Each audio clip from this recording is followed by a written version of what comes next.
ሰላም ዋላችሁ ውድ ቤተሰቦቻችን ሰበር ዜና ተሰምቷል።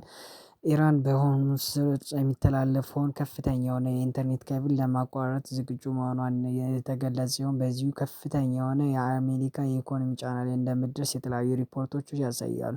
በመሆኑም በዚህ ምክንያት በሚደርሰው ከፍተኛ የሆኑ ትራንዛክሽን የመቋረጥ እንዲሁም በዚሁ ተያይዞ በመጣው ከፍተኛ የሆነ የነዳጅ ጫና ምክንያት ከፍተኛ የሆነ አለማችን ከፍተኛ የሆነ ስጋት እንደሚደርስ እየተገለጸ ሲሆን በዚሁም የኢራን ሀያልነቷን እያስመሰከረ ሲሆን በዚህ በጦርነቱ ከፍተኛ የሆነ ኪሳራን በሶስቱ ሀገራት እየተከሰተ መሆኑን ያሳያል። በኢራን እንዲሁም በእስራኤል እንዲሁም በአሜሪካ ላይ የተከሰተ ሲሆን የተለያዩ 19 ሀገራት የአሜሪካን ጥሪ ተቀብለው በዚሁ ጥቃት ለማድረስ ዝግጁ መሆናቸው ሲገልጽ ኢራን በአጸፋው ከፍተኛ የሆነ ጥቃት እንደሚደርስባቸውና ሰሜን ኮሪያም በዚሁ ላይ ዝግጁ መሆኗን እያሳየ ሲሆን ይህም ለአለማችን ከፍተኛ ቀውስና ስቃይ ያሳያል።